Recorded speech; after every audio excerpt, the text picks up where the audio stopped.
It's so funny because I forgot to do exactly what I was talking about, which is to do the preparations before, to check your audio levels, to check the microphone if it's plugged in, to check everything that you need in terms of props and equipment. Make sure that your light. I use the Amaran 100D at 100% with the reflector, and I use a shower curtain for diffusion. So I get a more diffused light. And it's always set out there. The cables are out of the way and not on the floor. I've actually stuck the light stand on a door. And yeah, it's a janky way of doing it, but it doesn't stay in the way. And the dog does not really get the chance to cut the cables or do something to the light stand. Okay. Make sure you have a beverage so you can clear your beautiful esophagus or whatever it's called.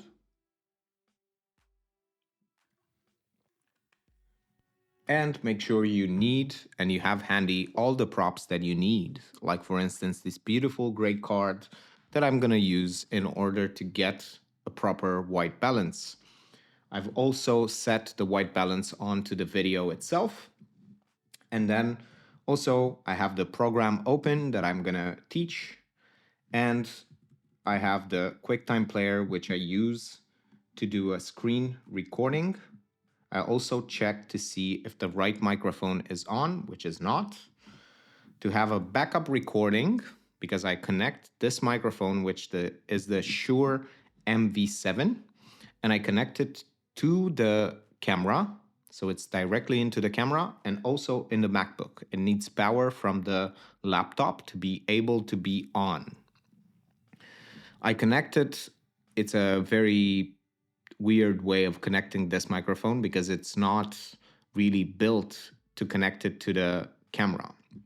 But the way I do it is that I connect a jack to another jack in the microphone input on the ZVE10. Okay, and then I press record on the QuickTime Media Player. You can use OBS. Another way to do all of these things is to use OBS and have different scenes that you can change in between them. But I prefer to do it this way because OBS really kills performance, especially when you do a DaVinci Resolve tutorial. Okay, so now I'm going to press Command Tab to go to the folder, to the Finder in this case, and I'm going to drag everything on the timeline. And then I'm going to select everything and click Backspace. Why do I do this?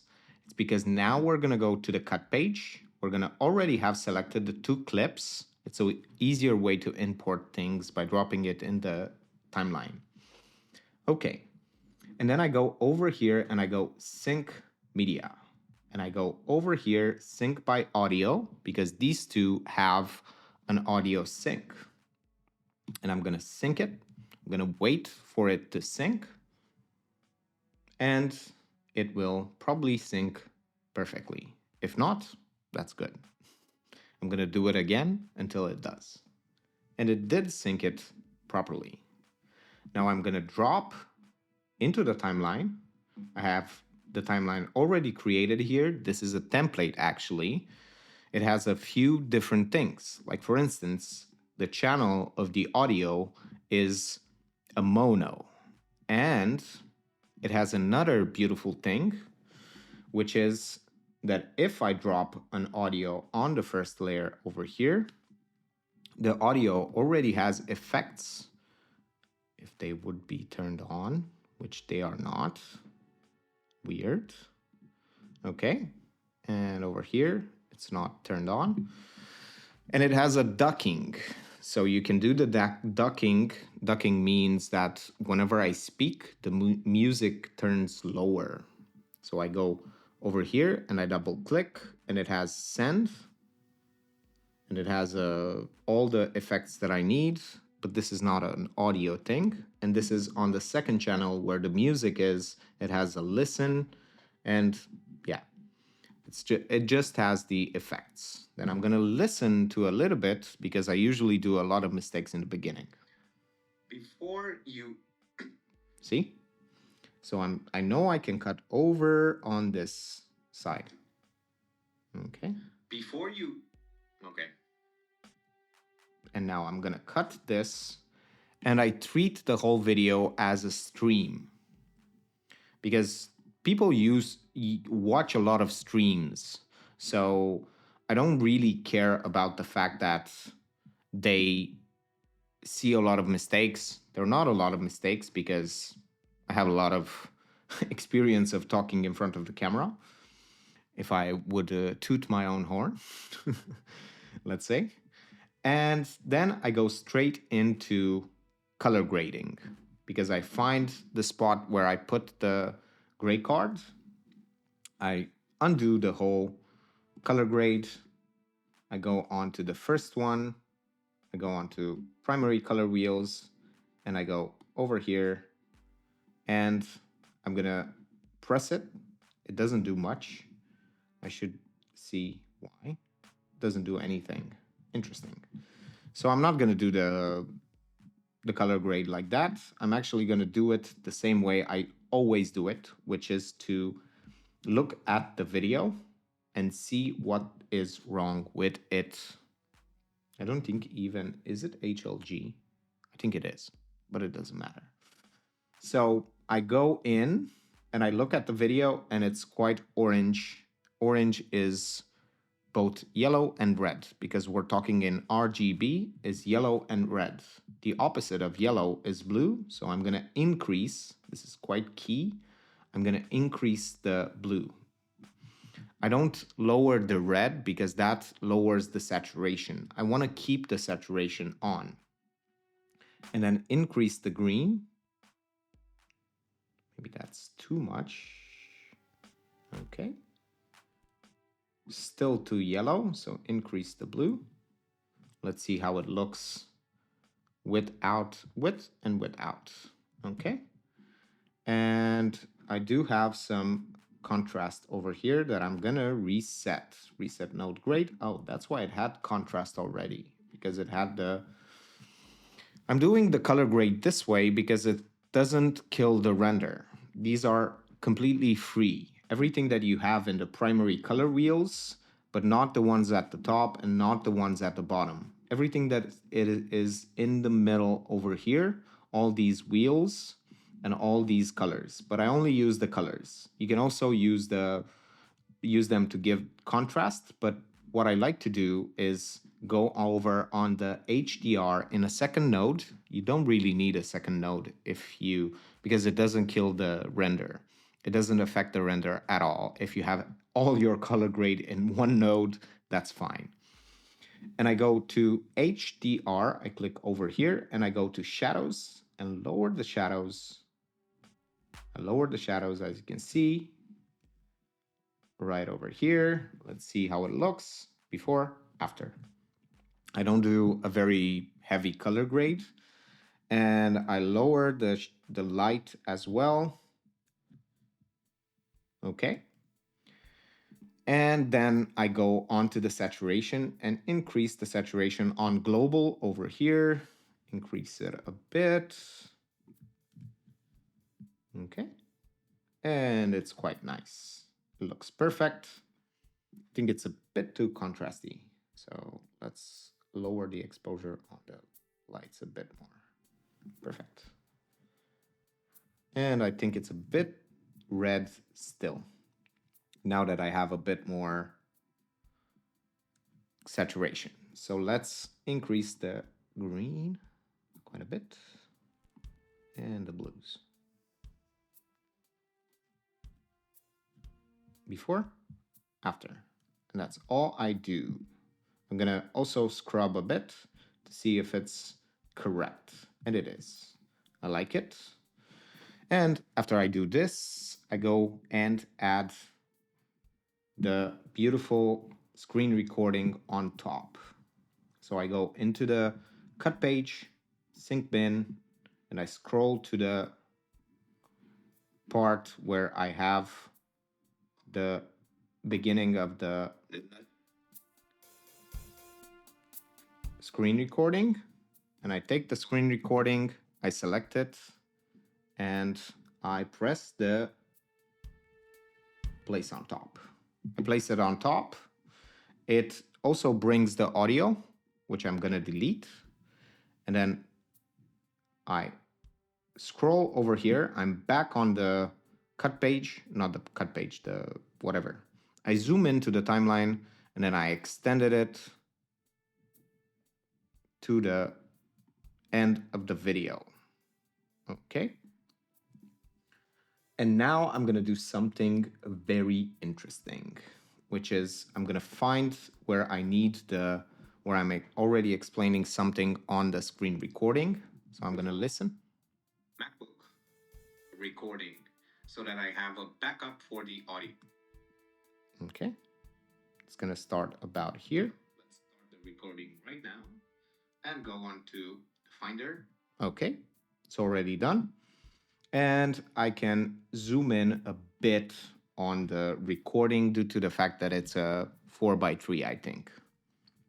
So I can select over here and do a bit of a zoom and place it on top. Move it to the left. Okay, that's enough. And then I cut the video from below. And now this is the tricky thing. How do you place a video that has a color grade on top of a video that doesn't have? So it's a weird thing to do. And I'm gonna first make it smaller. Go on to the left right-hand side. Well, I don't use anything on the actual thing. And now, does it have a Z? Nope. I haven't done this type of a tutorial in a long time, so I'm gonna have to wing it. The first thing that I want to do is like cut this adjustment clip, actually go onto the color page, go from the adjustment clip and go onto the left one, paste. I think that's the easiest way to do it. And then I cut the adjustment clip, lower the actual thing and go on top with the video. So that's the easiest way to do it. I just do the whole thing. And then I go to the end. Now, this needs a bit of explanation, let's say. Let's start. Thank you for watching and see you in the next one. Right, and I cut it here. And I go over here. Now, this needs a bit of explanation. Like, why did I just... Is that all the editing that I do? And the thing is that it is, because I treat it as a call, as a video call, or let's say a webinar or a stream where I teach someone how to do something. And because I've practiced talking in front of the camera, even though I'm not so good at it, but people will understand what I want to say and what I want to explain, and then they're gonna just get rid of all the things that stop them from watching the video, and they want to learn about the thing that I want to teach. So that's how I do it, because I noticed that no matter how good I got at editing, no matter how... Let's stop the recording. Well, not. Let's finish the video and I finish my idea afterwards. So then I go to the video, to the page. I like the fact that I can do this with the mouse and it shows me the the huge thing. I forgot to add the music. I already have on the second channel the right volume for the music and the exact music that I want. So I go in, I cut the music to size, and that's all I do to edit the video. I did a color grade, I also did I think it's a bit too high. Let's see. No, it's fine. Okay. And then I go into it's a bit too low actually. Let's zoom in, command, zoom in, shift. Let's see. Yep, that's perfect. So now I go into the deliver page. That's how it's called. I go to file, I do custom export file, and I go timeline name because I've already named everything. I go to video, export video, MP4, H.265, and I restrict it to 10 kbs. If you film in HLG, you need to change these things. You need to go to this wheel onto the right side, lower right side. Go to color management, DaVinci YRGB color managed, HDR, and SDR Rec 709 to have the footage in the right color space. And then I select the thing that where I wanna export. I go into YouTube, I already have the folders, and I open it and I add it to render. I didn't explain why I use 10,000 kbs. It's because I've tested it out, and that's one of the greatest idea. Always test out things. Don't assume that 80 kbs or 30 is better than 10,000, because it isn't. At least for my workflow, it's exactly the same. And I should be explaining why I use this type of color grading. All the primary wheels over here are for free. All the HDR tools that are right over here, where they are not at the bottoms. What I wanna express is that the ones at the bottom really kill your render. The ones at the top and the ones with numbers at the top and where the wheels are, they do not kill your render. And you have saturation over here, you have exposure, you have contrast and shadow light. So if you go to primary color wheels, you also have shadow highlights and also mid-tone detail and saturation, but these kill your render times.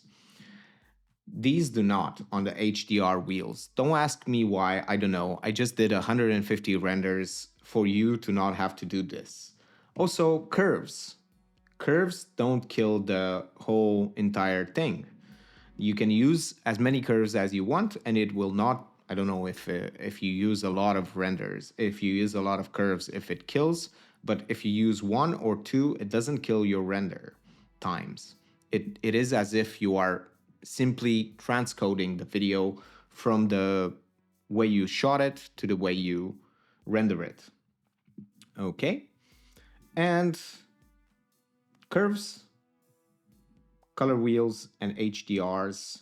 But the if you use contrast over here in the color wheels, that really kills everything except tint and temperature and hue really kill the render.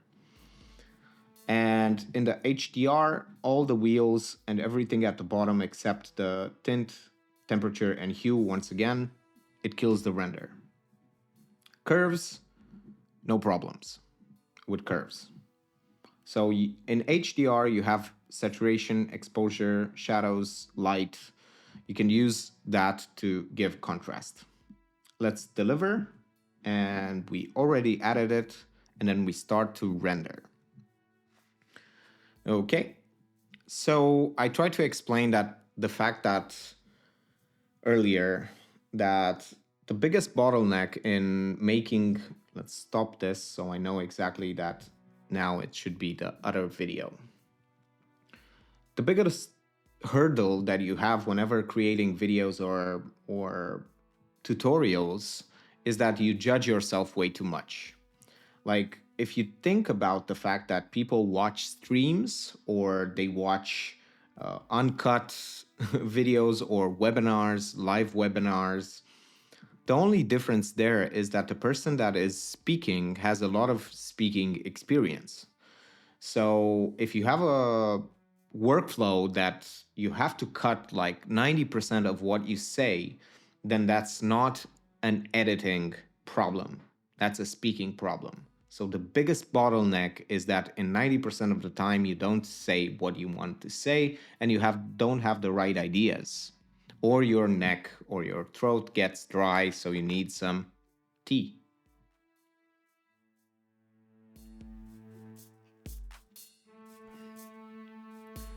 So, how do you get better at speaking in front of the camera? And it's just one word: do it more and more and more. So, that's how you do it. You just do it more and more, and you treat it as if it's a beautiful stream, or you can even stream at once at some point. Let's always label everything and put them in the right folder. I'm going to put it in YouTube, and this will be OTR tutorial videos, how to make tutorials.